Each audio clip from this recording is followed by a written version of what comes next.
berusaha semaksimal mungkin.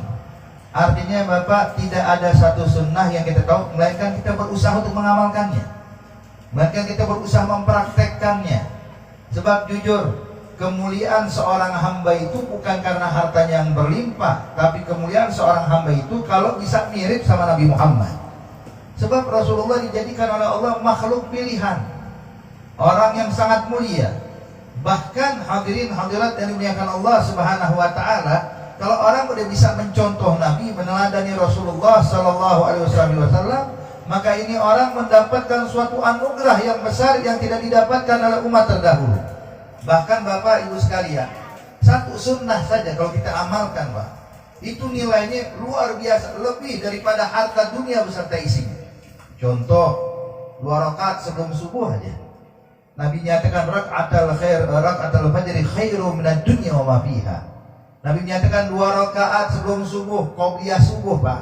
Sunnah Nabi, kalau kita amalkan sebelum sholat subuh, sholat 2 rakaat, itu nilainya, pahalanya lebih afdol, lebih mahal dibandingkan dunia beserta isinya.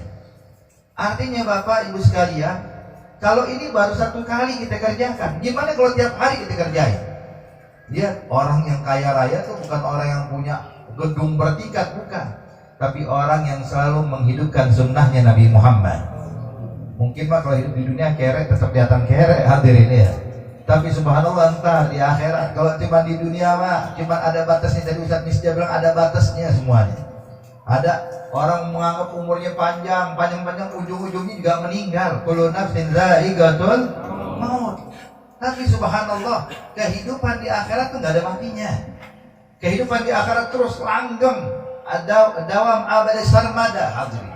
Nah ini kalau seandainya di akhirat kelak kita menjadi orang yang kaya raya karena di dunia menghidupkan sunnah Nabi, ini orang paling beruntung.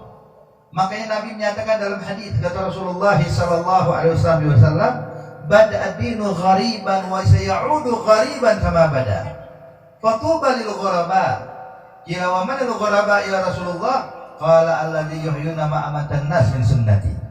Nabi menyatakan agama Islam ini Bapak Ibu sekalian, pertama-tama waktu baru munculnya agama Islam, waktu Nabi Muhammad baru pertama kali dapatkan wahyu, waktu Rasulullah baru diperintahkan berdakwah, maka saat itu Nabi Muhammad dan pengikutnya dianggap asing. Orang-orang jahiliyah yang biasa nyembah patung berhala, melihat Nabi Muhammad ninggalin patung berhala, aneh menurut mereka. Melihat Rasulullah SAW melakukan kebaikan, tawaf di Ka'bah, sujud kepada Allah Subhanahu wa taala, orang-orang jahiliyah anggap aneh nih Nabi Muhammad.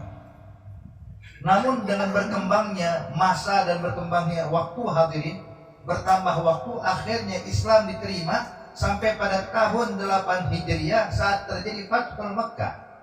Yang mana Allah nyatakan di dalam Al-Qur'an, "Idza jaa nasrullahi wal fath wa ra'aitan nasa yadkhuluna fi dinillahi afwaja." Ketika terjadi Fathul Makkah, Allah berikan pertolongan kepada Rasulullah, maka engkau akan melihat ya Nabi Muhammad, yadkhulunan nas, manusia akan berbondong-bondong masuk ke dalam agama Islam afwajan, kelompok demi kelompok.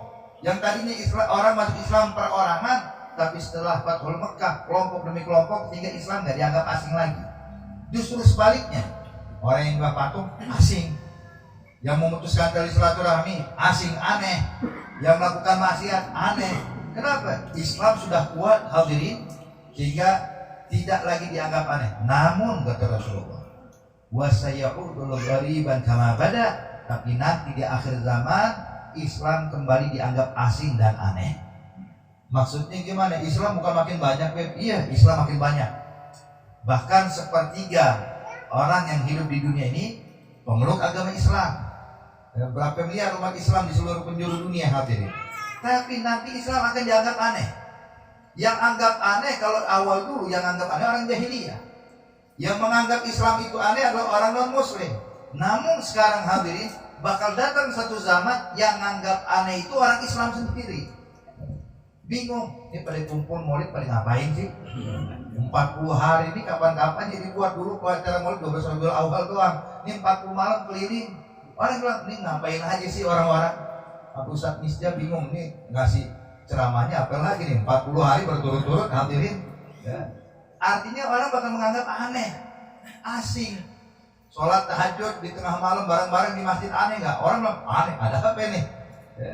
Orang kalau seandainya masjid itu kadang-kadang tuh setengah jam sebelum subuh tuh paling yang buka pintu cuma marbot doang, yang sholat juga cuma marbot doang. Tapi coba kalau ini serame ini nih, besok 1 jam sebelum subuh kita kumpul di masjid, kira-kira orang pada heran nggak? Heran, wah ada apa nih? Coba lihat hadirin, ja'udul ghaliban kama bada, bakal kembali dianggap asing hadirin. Maka Nabi katakan watuba lil ghuraba, beruntung, sungguh beruntung tuh orang-orang yang dianggap asing. Sampai ditanya siapa itu ya Rasulullah orang yang dianggap asing itu, orang-orang yang beruntung itu. Kata Nabi mereka adalah orang-orang yang menghidupkan sunnah yang sudah dianggap mati oleh manusia. Sebab banyak sunnah Pak yang dilakukan Rasulullah boleh dianggap mati, arti dianggap mati ditinggalkan. Mungkin banyak kita nggak mengerti ini sunnah, tidak mengetahui ini sunnahnya Rasulullah. Tapi hadirin hadirat yang dimuliakan Allah, kalau kita mau berusaha menghidupkan sunnah Nabi Muhammad, setiap yang kita tahu itu sunnah, laksanakan, amalkan, praktekkan, maka Anda termasuk al-ghuraba yang dinyatakan orang yang beruntung di hadapan Allah Subhanahu wa taala. Hadirin hadirat yang dimuliakan Allah, maka perkumpulan kita nih tiap malam keliling dari satu tempat ke tempat yang lainnya. Kita sama-sama baca sholawat, kita baca maulid, kita berzikir kepada Allah Subhanahu wa taala, maka ini nih yang beri keuntungan kita di akhirat. Kita mungkin belum tahu nih faedah ini majelis hadirin. Tahu nggak? Ini dari tadi sampai sekarang nih rahmat Allah lagi tuangkan sebanyak-banyak nih buat kita. Cuma kita nggak bisa melihat aja, mata kita terhijab. Kalau Allah bukakan hijab, ini tempat dibanjir rahmat. Ini tempat udah penuh dengan rahmat Allah Subhanahu wa taala. Yang mana hadirin hadirat yang dimuliakan Allah, ini rahmat yang kita dapatkan ini malam nih di tempat ini, insya Allah itu bisa membuat kita meninggal dalam keadaan husnul khatimah. Dan bukan cuma itu, insya Allah kita selamat dari azab kubur, kita selamat dari azab api neraka Allah, masuk ke dalam surga Allah Subhanahu wa taala. Dan orang yang bisa menghidupkan sunnah Nabi, maka mereka adalah orang yang paling dekat dengan Nabi Muhammad. Nabi menyatakan di dalam hadis, kata Rasulullah sallallahu alaihi wasallam, man ahya sunnati faqad ahabbani wa man ahabbani kana ma'i fil jannah. Nabi bilang yang menghidupkan sunnahku, artinya apa? Sunnah udah banyak ditinggal, ya. Udah banyak ditinggal. Qabliyah ba'diyah, kita tahu sunnah, cuma yang ngerjain banyak atau sedikit? Sedikit. Salat witir sunnah, tahu sunnah baik salat witir. Yang ngerjain banyak atau sedikit? Sedikit. Duha sunnah apa bukan? Sunnah. Yang ngerjain banyak atau sedikit? Sedikit. Artinya nggak banyak hadirin. Makin beruntung tuh orang yang mau menghidupkan sunnah yang sudah banyak ditinggalkan oleh umat Islam. Kita hidupkan sunnah. Kalau bukan kita siapa lagi Pak? Ya mumpung kita nih hadir maulid tiap hari diisi kita. Tiap malam diisi, ayo hidupin sunnah. Ini sejarah hidup Rasulullah, ini wasiat Nabi, ini nasihat Rasulullah. Ayo kita praktekkan semampunya kita. Tahu di majlis diajarkan untuk sholat witir, kita witir. Jangan ditinggal sampai kita meninggal. Kita tahu duha sunnah, kerjain duha. Jangan pernah ditinggal dalam keadaan apapun sampai kita wafat. Pokoknya setiap sunnah yang kita kenal, amalkan. Nabi menyatakan ini orang-orang yang menghidupkan sunnahku, maka ini orang tanda tuh orang dicinta sama saya. Wa man ahabbani, dan orang yang cinta kepadaku, kana ma'i fil jannah. Nabi bilang ma'i, kau ma'i, bersamaku, bareng saya. Bukan itu orang ntar di akhirat masuk surga. Nabi nggak bilang gitu. Nabi nggak katakan man ahabbani yadkhulul jannah. Nggak begitu hadirin. Hadis ini bukan mengatakan yang cinta padaku masuk surga, enggak.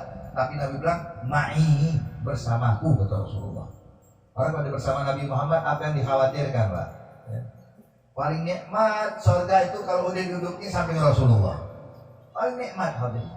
Makanya hadirin, nanti disebutkan di dalam sejarah, di dalam hadis kata Rasulullah sallallahu alaihi wasallam, ketika penghuni surga semuanya sudah masuk dalam surga, nanti ada satu masa ya, akan diperdengarkan seruan kepada para anbiya dan para mursalin untuk berkumpul di satu tempat. Keluar mereka dari istana mereka, berkumpul di satu tempat.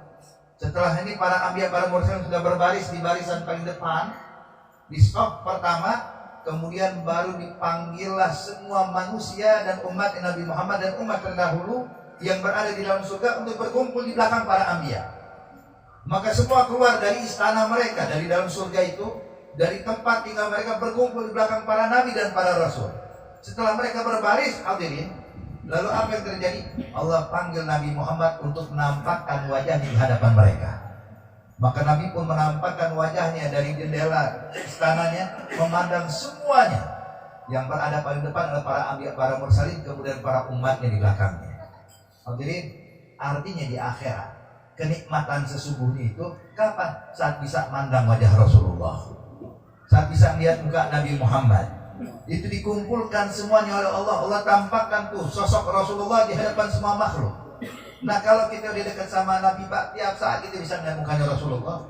Nggak perlu nunggu tatung dipanggil dulu baru ketemu muka, baru melihat muka Rasulullah. Nah, sebab Nabi bilang, kana ma'i, bersamaku di dalam sorga.